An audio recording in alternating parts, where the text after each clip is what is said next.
अस्सलाम वालेकुम व्यूअर्स, मैं हूं समीना पाशा। उम्मीद है आप लोग खैरियत से होंगे। व्यूअर्स, कुछ आम खबरें अपडेट्स लेकर इस व्लॉग में आपके सामने हाजिर हैं जनाब।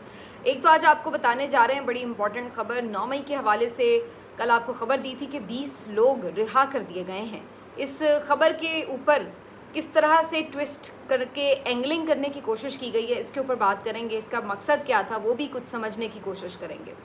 कल मैंने आलिया हमज़ा और सनम जावेद से मुतल्लिक आपको बताया था उनकी तबीयत ख़राब है और जिस तरह से उनको जिन हालात में रखा गया, इससे मुतल्लिक कुछ मज़ीद अपडेट है वो भी आपके साथ शेयर करूँगी। सॉरी।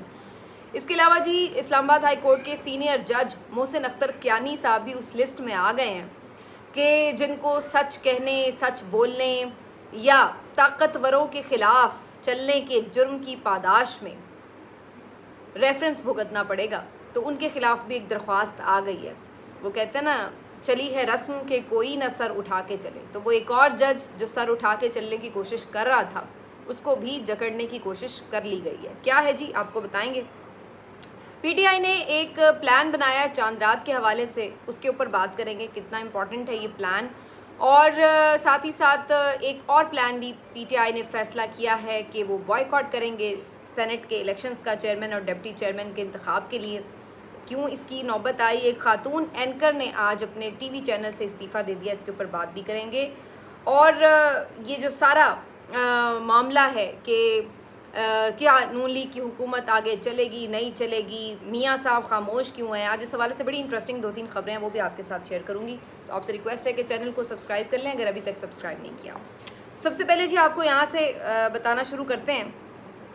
जो सबसे पहले मैंने आपको ख़बर दी कि 9 मई में 20 मुल्ज़िमान को रिहा किया गया था और उसका जो तासुर जा रहा था वो ऐसा गया जो कि टीवी चैनल्स ने, मुख्तलिफ टीवी चैनल्स ने रिपोर्ट भी किया कि आर्मी चीफ़ ने इंसानी हमदर्दी की बुनियाद के ऊपर जैसे उनको रिहा कर दिया हो या उनको माफ़ कर दिया है, या फिर ये वो लोग हैं। शुरू में तो ये तासुर आया कि ये शायद वो अफराद हैं जो कि बेगुनाह थे, जिनके ऊपर जुर्म साबित नहीं हुआ और ये बरी हो गए। तो इसके ऊपर क्योंकि सुप्रीम कोर्ट में जब मुकदमा था उस वक्त ये बताया भी गया था कि कुछ ऐसे लोग हैं जो कि बरी हो गए हैं, उनके ऊपर जुर्म साबित नहीं हुआ तो वो रिहा हो जाएंगे ईद से पहले। तो बज़ाहिर ऐसा लगा पहले मरहले में कि शायद ही वही लोगों की बात हो रही है, लेकिन बाद में फिर इसको यूँ तासुर मिला कि जैसे आर्मी चीफ़ ने अपने इख्तियारात का इस्तेमाल करते हुए इंसानी हमदर्दी की बुनियाद के ऊपर छोड़ा है।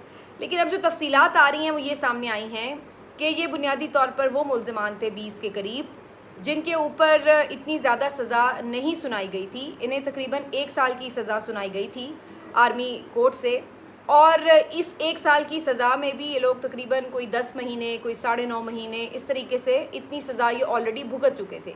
तो किसी की कोई 1 महीने की रह गई थी, किसी की कोई 1.5 महीने या 2 महीने की सज़ा रह चुकी थी। तो उस 1.5-1 महीने की सज़ा को बहरहाल आर्मी चीफ़ ने वेव ऑफ कर दिया और इस तरीके से उन्हें रिहाई मिल गई। लेकिन बज़ाहिर देखा जाए तो सज़ा तो वो ऑलरेडी ऑलमोस्ट काट चुके हैं अपने हिस्से की। 1 साल की सज़ा थी जो कि ज़्यादातर वो काट ही चुके थे ट्रायल के दौरान ही। तो लिहाजा ये जो एक तासुर बनाया जा रहा था मीडिया चैनल्स की तरफ से कि जैसे बिल्कुल कोई बहुत ज़्यादा मेहरबानी की गई है, तो वो बज़ाहिर ऐसा लगता है कि तासुर कामयाब नहीं हो सका क्योंकि ऑलमोस्ट वो लोग तो बेचारे ऑलरेडी अपनी सज़ा काट चुके थे। अब वो ट्रायल भी किस किस्म का था, कैसा नहीं था, कैसा था, क्या प्रूफ मिले, क्यों सज़ा हुई, ये तो अल्लाह ही बेहतर जानता है क्योंकि मीडिया तक की तो रसाई थी नहीं वहाँ पर आर्मी कोर्ट में, तो इसलिए कोई पता ही नहीं है कि वो भी 1 साल की सज़ा भी जायज़ है या नहीं है। लेकिन बहरहाल अगर वो जायज़ भी है तो तब भी वो ऑलमोस्ट पूरी हो चुकी थी। तो बज़ाहिर ऐसा लगता है, एक इसका अगर ओवरव्यू देखें कि बज़ाहिर ऐसा लगता है कि जो मुख्तलिफ तज्ज़ियाकार थे वो भी ये एक इम्प्रेशन देने की कोशिश कर रहे थे कि जी अब उधर से एक लचक दिखाई गई है, लिहाजा अब खान साहब को भी चाहिए कि वो भी थोड़ी लचक दिखाएं। वो लोग अगर आपको इफ्तार पे इनवाइट कर रहे हैं कैबिनेट को, और वो लोग अगर आपके मुल्ज़िम रिहा कर रहे हैं, अगर और भी लोगों की उससे पहले ज़मानतें भी हुई हैं, तो ये सब हो रहा है, तो फिर पीटीआई को भी चाहिए कि वो अपने मौक़िफ़ से थोड़ा पीछे हटे। खान साहब को भी चाहिए कि वो भी जारहाना हिकमत अमली को तर्क कर दें वगैरह वगैरह। और मैं देख रही थी कि आज कुछ सहाफ़ियों ने इसके ऊपर लिखा भी था। आज इंसार अब्बासी साहब का भी कॉलम है कि जी इमरान खान साहब को गुस्सा बहुत आता है, उन्हें चाहिए गुस्से पे कंट्रोल करें, ज़बान उनकी बड़ी जारे होती है तो उन्हें चाहिए कि कम अज़ कम कुछ देर के लिए खामोशी हो जाएं वगैरह वगैरह। तो ये बेसिकली एक कोशिश थी ये बनाने की तासुर के जी ये जो लड़ाई है ये बेसिकली जैसे पीटीआई की तरफ से लड़ी जा रही है। हालांकि देखा जाए तो 2 साल से ये लड़ाई पीटीआई जद्दोजहद ज़रूर कर रही है, लेकिन जो उसके ऊपर अटैक्स हुए हैं या जो भुगता है या जो विक्टिम रही है वो तो खुद पीटीआई रही है बज़ाहिर तो। यानी मुक्के मारने वाला कोई और है, वो तो मुक्के खा रही है देखा जाए तो। लेकिन फिर भी मज़े की बात यह है कि तासुर उसके बारे में ये बनाने की कोशिश की जाती है कि जनाब ये लड़ रहे हैं, जबकि वो तो सिर्फ मुक्के खा रहे हैं। प्रॉब्लम यह है कि वो मुक्के खा रहे हैं लेकिन पाँव में नहीं बैठ रहे कि हमें मुक्के ना मारी जाए, तो बस ये वो नहीं कर रहे, बस मुंह उनका आगे है, मुक्के वो खाते चले जा रहे हैं, लेकिन वो कह रहे हैं हम मुक्के खा लेंगे, जद्दोजहद और कर लेंगे, हम जवाबी मुक्का नहीं मार रहे। चलें कोई छोटी मोटी बात कह देते हैं लेकिन जवाबी मुक्का नहीं मार रहे, लेकिन ये भी नहीं हम करेंगे कि हम पाँव में बैठ जाएं, माफ़ी भी नहीं हम मांगते। ठीक हो गया। तो ये उनकी जद्दोजहद है पीटीआई की, आसान अल्फाज में। अब ये सारी जद्दोजहद ख़त्म कहाँ होगी? अब ये इसमें शामिल कर लेंगे बात भी कि जैसे अब आलिया हमज़ा हैं या सनम जावेद हैं, क्या है 10-10 महीने से ऑलरेडी मेरा ख्याल है जितना उन्होंने जुर्म किया उससे ज़्यादा सज़ा भुगत चुकी हैं वो। अगर उन्होंने कोई जुर्म किया भी हो, अब साबित भी हो जाए कि उन्होंने कुछ किया है, तो उससे ज़्यादा सज़ा वो भुगत चुकी हैं। क्या किया होगा? कोई एक डंडा उठा के वो कोई इश्तियाल अंगेज़ बात की होगी, इसमें कितना जुर्म बनता है? तो ये जो अगर आप मान भी लें कि जी ये कोई जुर्म है, तो तब भी उनकी उससे ज़्यादा वो सज़ा भुगत चुकी है। लेकिन आपने उनके साथ जो किया उसके बाद वो क्या हो गया? क्या वो अपने मौक़िफ़ से पीछे हट गई? वो तो अपने मौक़िफ़ पे डटी हुई हैं। आपको मालूम है आज उन्हें इंसदाद दहशतगर्दी अदालत में जब पेश किया गया तो मैं ये देख के हैरान थी कि सनम जावेद आज भी जब सामने आई हैं तो उन्होंने जो लिबास ज़ेब तन किया हुआ था, जो कमीज़ उन्होंने पहन रखी थी, उसके ऊपर इमरान खान की तस्वीर का अक्स था, तो वो तो वहीं खड़े हैं। आप उनकी ज़ुबान सुन लें, वो आगे से आपको कह रही होती हैं क्या कर लेंगे, कितनी देर कर लेंगे, कर लें, हम खड़े हुए हैं, ये नहीं हमें तोड़ सकते। तो 10 महीने में आपने क्या कमाया भाई? आप तो चले थे उनको सबक सिखाने के लिए, अगलियों ने आपको सबक सिखा दिया। वो तो नहीं आप उनको तोड़ सके, वो तो वहीं अपने डेडिकेशन के साथ खड़ी हैं। और बंदी भी वो खड़ी हैं जिन्होंने कोई वजारतें नहीं इंजॉय की हुई, और जिन्होंने कोई इमरान खान के नाम पर ये नहीं कि इक़्तिदार के मज़े लूटे हुए हैं तो चलो जी आज वो वफाक कर रही हैं तो करनी भी चाहिए थी। ये तो वो बंदियां हैं जो शायद मुलाकात भी खान से शायद एक आध दफ़ा ही इनकी ज़िंदगी में हुई हो।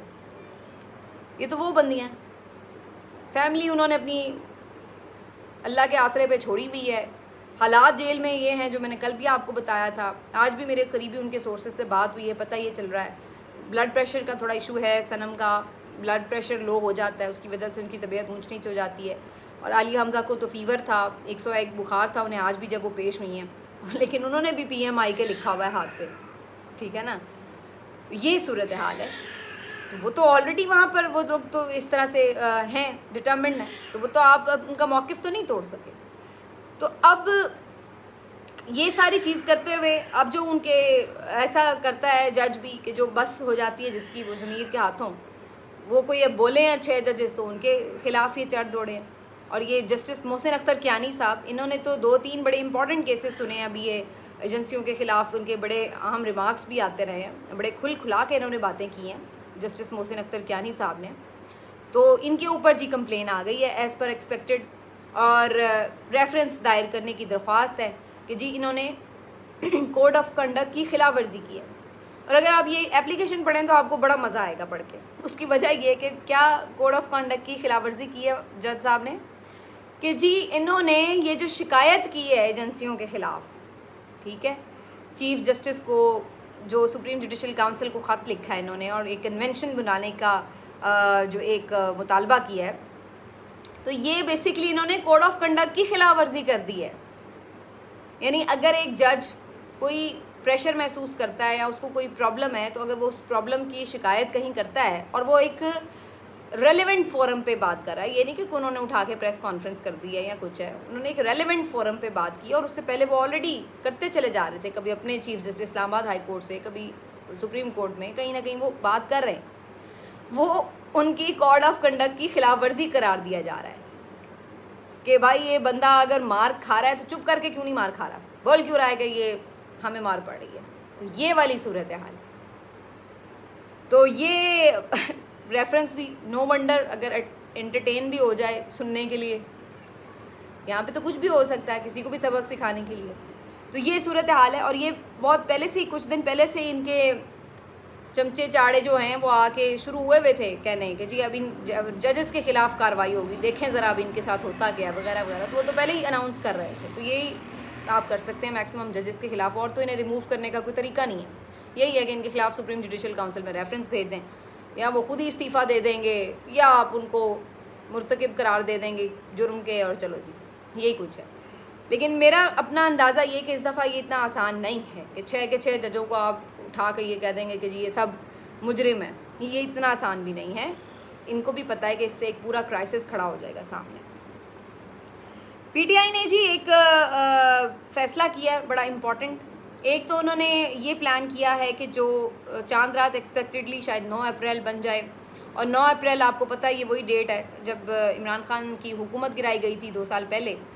तो पीटीआई ये चाहती है कि जैसे 2 साल की ये एक बरसी मनाई जाएगी उस चीज़ की कि जो आइन और कानून का जिस तरह से उसके बाद खिलवाड़ शुरू हुआ, और एक जमहूरियत का जिस तरह से गला घोंटा गया, अवाम की विल को जिस तरह से पाँव तले रौंदा गया, तो उस सारी चीज़ के ऊपर एक प्रोटेस्ट होना चाहिए।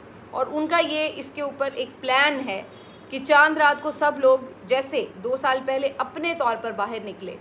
और उस दिन आपको याद होगा 2 साल पहले इमरान खान साहब ने चंद दिन पहले उससे पहले अनाउंस किया था कि ये इस तरह से अदम एतमाद आ रही है ये वो, और फिर उसके बाद उन्होंने कहा था कि आप सब ने निकलना है और अपने तौर पर निकलना। और फिर हमने देखा ऐसा तारीख़ में कभी नहीं हुआ था पाकिस्तान की तारीख़ में, जो उस दिन पाकिस्तान की तारीख़ ने मंजर देखा था।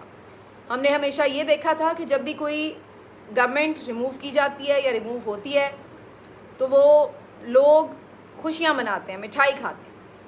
यहाँ ये पहली दफ़ा हमने देखा कि एक गवर्नमेंट घर गई, एक वज़ीर आज़म को घर भेजा गया, तो लोग एहतजाजन सड़कों पर निकले। उन्होंने इस चीज़ को एक्सेप्ट नहीं किया, उन्होंने कहा कि ये गलत हुआ है, हमने तो इस बंदे को 5 साल के लिए वोट दे के भेजा था। ये ठीक है कि बीच में अवाम भी खफा थे, अनपॉपुलर भी हुए थे इमरान खान साहब, महंगाई थी, बहुत सारी चीज़ें थी, उसके फैक्टर्स भी थे, कोरोना आ गया था, बहुत कुछ था, इंटरनेशनल के साथ बाजारी थी, सब कुछ था। लेकिन बहरहाल लोगों को एक महंगाई फेस करना पड़ी थी उस वक्त। तो लोगों के अंदर भी ये चीज़ थी कि खान साहब से जो उम्मीद थी शायद वो उस लेवल तक पूरा नहीं कर पा रहे थे। और इसके बावजूद भी इसका मतलब ये नहीं था कि लोग अगर खान साहब से जो एक्सपेक्टेशंस हैं उन्हें लग रहा है कि अभी वो उस तेज़ी से पूरी नहीं हो रही, तो इसका मतलब है कि वो वापस ये शरीफ बरादरान और जरदारी बरादरान को जो है वो याद करने बैठ गए। ऐसा फिर भी नहीं था। प्रॉब्लम यहाँ पर आई कि खान को भेज के दोबारा जब आपने वही चेहरे मुसल्लत किए तो लोगों ने इस चीज़ को एक्सेप्ट नहीं किया और फिर लोग इसके खिलाफ बाहर निकले। जमहूरियत की बात भी असल यही है कि जब आपने 5 साल के लिए वोट दे के मुंतखब किया, लोगों ने भेजा असम्बलियों में, तो फिर आप वेट करें। 5 साल बाद अगर इमरान खान परफॉर्म ना कर पाता टेन्योर कंप्लीट होने के बाद, तो लोग खुद उसको वोट आउट करते। लेकिन इस दफ़ा जो आपकी मुदाखलत थी वो लोगों ने पसंद नहीं की और उन्होंने इमरान खान का साथ देने का फ़ैसला किया। और ये फ़ैसला और ये वादा वो आज तक निभा रहे हैं, हर मौके पे निभा रहे हैं, वो उसके साथ जुड़ गए हैं और हर गुजरते दिन के साथ उनका और इमरान खान का रिश्ता मजबूत हुआ। तो अब पीटीआई का ये मानना है कि आज चांद रात वाला दिन, जब भी जो भी चांद रात होती है, 29वें रोज़े हो या 30 रोज़े अगर मुकम्मल होते हैं जब भी, तो चांद रात को जैसे लोग वैसे भी बाहर निकलते हैं, सेलिब्रेशन होती है, लोग मेहंदी लगाने के लिए बाहर निकलते हैं, सेलिब्रेट करने के लिए बाहर निकलते हैं, तो पीटीआई ये चाहती है कि उस दिन लोग पीटीआई के फ्लैग्स लेके बाहर निकलें और एक प्रोटेस्ट की तरह बाहर निकलें कि जैसे वो उस दिन बाहर निकले थे।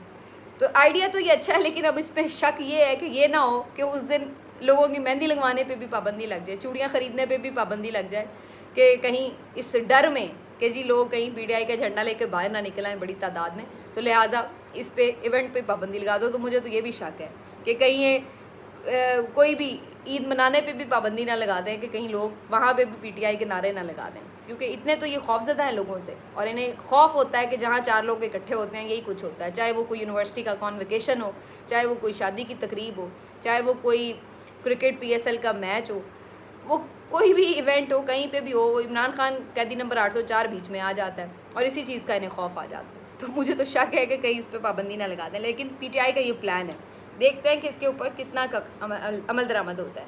इसके अलावा पीटीआई ने कहा फैसला किया चेयरमैन सेनेट और डिप्टी चेयरमैन सेनेट का जो इंतखाब है उसके हवाले से उनका ये कहना है कि जी ये खैबर पख्तूनख्वा की असम्बली से चूँकि सेनेट मुंतखब नहीं हो सके सेनेटर, और ये इनकम्प्लीट है सेनेट, तो इस लिहाज से ये जो इंतखाब है ये गैर कानूनी है।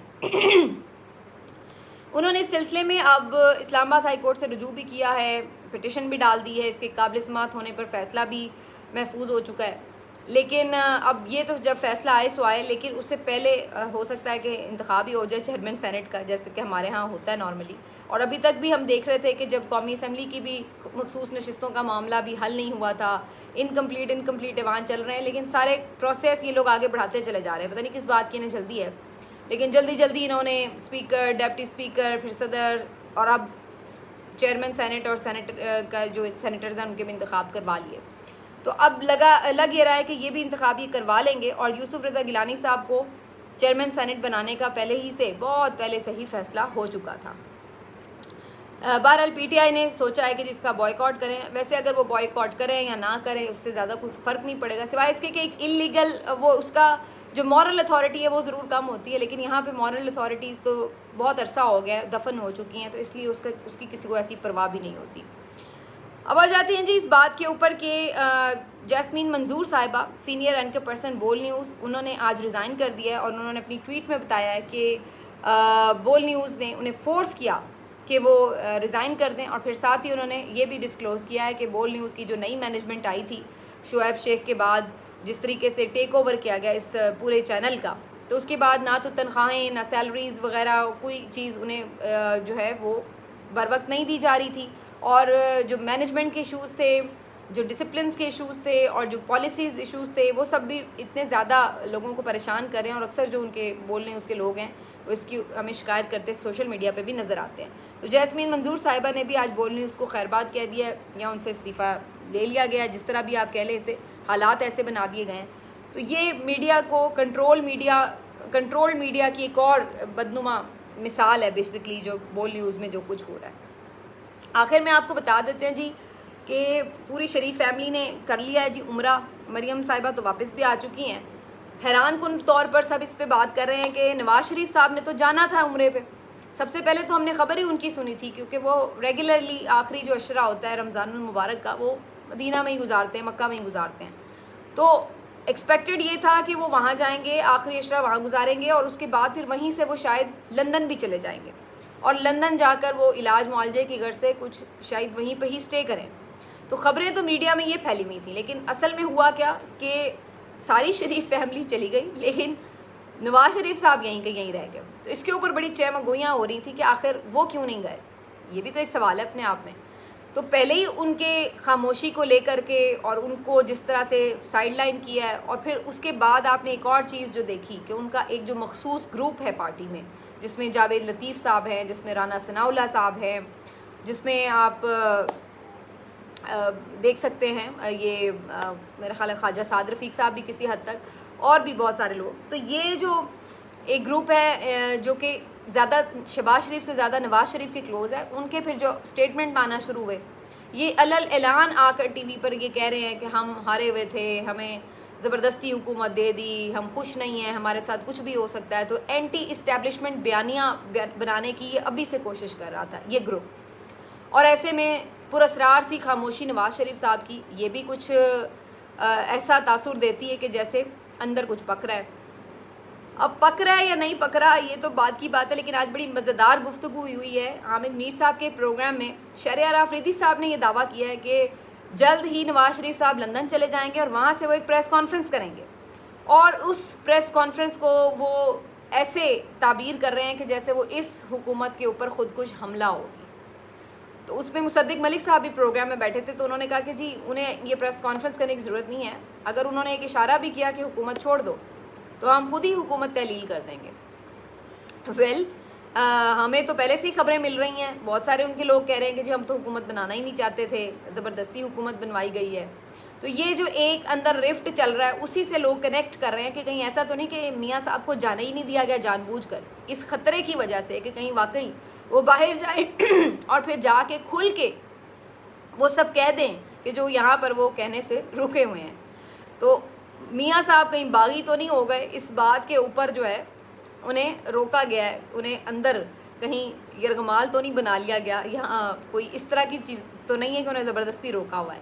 तो ये बड़ी इंटरेस्टिंग एक डेवलपमेंट है जिसके ऊपर आज बात हो रही थी, क्योंकि ये उन्हें भी पता है कि सीटें जो हैं वो PMLN नहीं जीतती है, और एक बहुत ही अखलाक से गिरी हुई हरकत की है PMLN ने कि हारने के बावजूद भी इन्होंने हुकूमत बनाई और जाली मैंडेट के ऊपर इक़्तिदार का कब्ज़ा हासिल किया। और ये बात ख़ुद PMLN के लोग मानते हैं, ऑफ एयर भी मानते हैं। अभी काशिफ अब्बासी साहब और इनके भी शो में बड़ी इंटरेस्टिंग बात हो रही थी कि जहाँ पर ये कहा जा रहा था कि जी शायद उन्होंने 30 नशिस्तें जीती हैं, इरशाद भट्टी साहब कह रहे थे। तो काशिफ अब्बासी साहब ने कहा कि मैंने एक रहनुमा को PMLN के कहा कि शायद आपकी मैक्सिमम 30 हैं, तो उन्होंने कहा नहीं 30 भी नहीं है, मुश्किल से 15-20 के दरमियान है। यानी कि जो वो PTI बात करती है कि 17 सीटें, तो मेरा ख्याल है वो क्लेम खुद PMLN भी किसी हद तक उसकी तस्दीक करती नज़र आती है निजी महफिलों में कि बात ऐसी ही है। तो इस तरह की सिचुएशन के साथ आप अब बराजमान हैं, तो उसमें क्या है, उसमें यही है कि सारा जो पावर है वो इस्टेब्लिशमेंट के नुमाइंदों या जो उनके करीब लोग हैं, मोहसिन नकवी हों या औरंगज़ेब साहब हों, फैसल वावडा साहब हों, इस टाइप के जो लोग हैं, जो प्लांटेड लोग हैं बेसिकली, उन्हीं के अंडर आप ऐसा लग रहा है कि काम कर रहे हैं। राना सनाउल्लाह साहब तो अलग प्रोग्रामों में कहते फिर रहे हैं कि मोहसिन नकवी साहब को तो हम दरख्वास्त ही कर सकते हैं कि शहबाज शरीफ साहब की बात सुन लें, मान लें, वगैरह वगैरह। तो ये सारा तासुर देने का मकसद यही है बेसिकली। तो देखते हैं जी ये अब लात किस वक्त मारेंगे बम को। मेरा अंदाज़ा ये है कि जो अगर इन्हें इस तरह की भनक पड़ती है अगर कि जी इमरान खान के साथ किसी भी तरह की कोई नॉर्मलाइजेशन की तरफ बात जाती है, या कोई सोच रहा है कि यार इसके बगैर कोई हल नहीं है मसले का, तो उसी दिन मियाँ साहब जो है लाजमी इस बम को लात मारेंगे और उसके बाद दोबारा शायद एक और तलाक हो जाए, तीसरी तलाक भी हो जाए। बहरहाल ये अभी बहुत आगे की बातें। फ़िलहाल तो ये है कि PTI जो है वो मज़ामत का रास्ता चुने हुए, और बहुत से लोग ये बात तो कर रहे हैं कि जी कोशिश की जा रही है, लेकिन मुझे बज़ाहिर लग रहा है कि ये कोशिश जो की भी जा रही थी या की जा रही है, जो खान साहब की उसमें गुफ्तगू हुई है उस दिन, उसने अच्छा खासा दोबारा से सबको वापस अपनी अपनी पोजीशंस लेने पे मजबूर भी किया है, और थोड़ा सब दोबारा जो एक्टिव हुए थे शायद दोबारा एक कदम पीछे भी हुए हों। मिलते हैं आपसे अगले वीलॉग में। अपना ख्याल रखिए। अल्लाह।